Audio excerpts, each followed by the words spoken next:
আসসালামু আলাইকুম ওয়া রাহমাতুল্লাহ। সম্মানিত দ্বীনী ভাইয়েরা, আমি মুফতি তরিকুল ইসলাম খতিব আল মদিনা জামে মসজিদ থেকে বলতেছি। আজকে আমি আপনাদেরকে আমাদের এই মসজিদ, নবনির্মিত মসজিদ, এই মসজিদের কিছু কাজ দেখাবো। তো আমাদের এই মেহরাবটা দেখতেছেন, এটা আমাদের মেহরাব, নতুন মসজিদের মেহরাব করা হয়েছে। এই মেহরাবে এটা পুরা সিমেন্ট বালি দিয়ে একটা ডিজাইন করা হয়েছে। তো এই যে আপনি দেখতেছেন একটা আয়াতটা হলো রব্বি আনজিলনি মুনজালাম মুবারাকান ওয়া আনতা খায়রুল মুনজিলিন। মাঝখানে দেখতেছেন এই যে লোগোর মতো আছে সাদা, এটাও একটা আয়াত, কোরআন শরীফের পরিপূর্ণ আয়াত। এই আয়াতটা হলো রব্বাকা ফাকাব্বির, অর্থাৎ আপনি আপনার প্রভুর মহত্ব বর্ণনা করেন। এরপরে ডান পাশে আছে, ওইটাও লেখা আছে রব্বি আনজিলনি মুনজালাম মুবারাকান ওয়া আনতা খায়রুল মুনজিলিন। এই দোয়াটা নূহ আলাইহিস সালামের সাথে যে উম্মতরা ছিলেন, মুমিনরা ছিলেন, তারা যখন জাহাজে ছিলেন তখন এই দোয়াটা বারবার পড়তেছিলেন। আল্লাহ তাআলা এই দোয়ার বদৌলতে ওনাদেরকে অনেক বড় মর্যাদা দিয়েছিলেন। এরপরে সাইডে দেখেন লেখা আছে কোরআন শরীফের এক মহান আয়াত, فبأي آلاء ربكما تكذبان। অর্থাৎ আল্লাহ তাআলা মানুষ জাতি এবং জিন জাতিকে লক্ষ্য করে বলেছেন বারবার যে তোমরা দুইজন আল্লাহ তাআলার কোন কোন নিয়ামতকে অস্বীকার করবে। আর উপরে লেখা আছে মুহাম্মদ। এরপরে আসেন আপনাদেরকে আমি নিয়ে যাচ্ছি মেহরাবের অপর পাশে একই লেখা فبأي آلاء ربكما تكذبان। উপরে লেখা আছে আল্লাহ। আলহামদুলিল্লাহ, এই হলো আমাদের মেহরাবের বাহিরের সাইড। আসলে আমরা এখন ভিতরে যাব। ভিতরে ওই সাইডে লেখা আছে, সাইডে আমি দেখাচ্ছি আপনাদেরকে, একটু মেহেরবানি করে দেখেন। সাইডে আমাদের এই জায়গায় একটা ক্যালিগ্রাফি আছে, এটা হলো ওয়াকাফা বিল্লাহি ওয়াকিলা।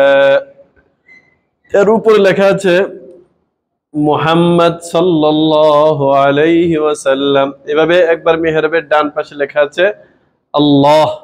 এরপরে মিম্বারের পাশে দেখতেছেন কালোর ভিতর সাদা লেখা, এটা হলো তাওয়াক্কালতু আলাল্লাহ, অর্থাৎ আমি আল্লাহ তাআলার উপর ভরসা করলাম। সর্বশেষ আমরা আপনাদেরকে নিয়ে যাচ্ছি ইমাম সাহেব বরাবর ইসলামের মূল বাণী, মূল উৎস, যেটা নিয়ে আমার আপনার নবী দুনিয়াতে এসেছেন, সমস্ত নবীগণ এসেছেন যে কালিমার দাওয়াত নিয়ে। এই কালিমা হলো লা ইলাহা ইল্লাল্লাহু মুহাম্মাদুর রাসূলুল্লাহ। এই হলো আমাদের মেহরাবের আলহামদুলিল্লাহ একটা দৃশ্য। তো আসলেই আল্লাহর ঘর সুন্দর হইলে দিনের মাঝে শান্তি লাগে, মনে শান্তি লাগে। এই শান্তির কারণে আল্লাহ তাআলা হয়তো কাল কিয়ামতের ময়দানে আপনার আমার জন্য শান্তির ফয়সালা করবেন। আর হাদিসে যেটা আসছে, এই মান বানা লিল্লাহি বাইতান বানাল্লাহু বাইতান ফিল জান্নাহ, যে ব্যক্তি আল্লাহর জন্য একটা ঘর নির্মাণ করবে, আল্লাহ তাআলা তার জন্য জান্নাতে একটি প্রাসাদ নির্মাণ করবেন। এই উদ্দেশ্য নিয়ে মসজিদ করাটা আমরা সবাই কামনা করি।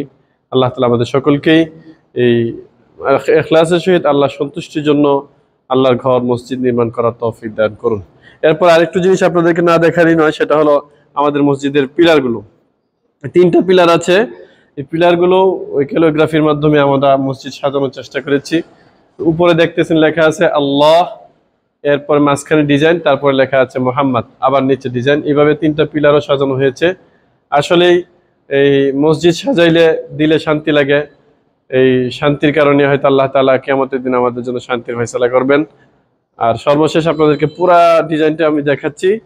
পুরো ডিজাইনটা দেখেন, 3টা পিলারও দেখতেছেন, আবার মিহরাবও দেখা যাচ্ছে। এই হলো আমাদের মসজিদের ডিজাইন। আলহামদুলিল্লাহ, আমাদের এই মসজিদের ডিজাইন করেছেন আমাদের খুব প্রিয় ভাই, ডিজাইনারের নাম হলো গোলাম আজম সাহেব, চাঁপাইনবাবগঞ্জ ওনার বাড়ি। উনি অনেক ভালো মানুষ, খুব নিখুঁতভাবে কাজ করেন। আল্লাহ তাআলার কাছে দোয়া করে আল্লাহ তাআলা গোলাম আজম ভাইকেও এভাবে নিষ্ঠার সাথে নিখুঁতভাবে দীর্ঘদিন দিনী পরিবেশ, মসজিদ মাদ্রাসার খেদমত করার কাজ করার তৌফিক দান করুন। আমিন। ওয়া আখির দাওয়ানা আলহামদুলিল্লাহি রাব্বিল আলামিন। আসসালামু আলাইকুম ওয়া রাহমাতুল্লাহি ওয়া বারাকাতুহু।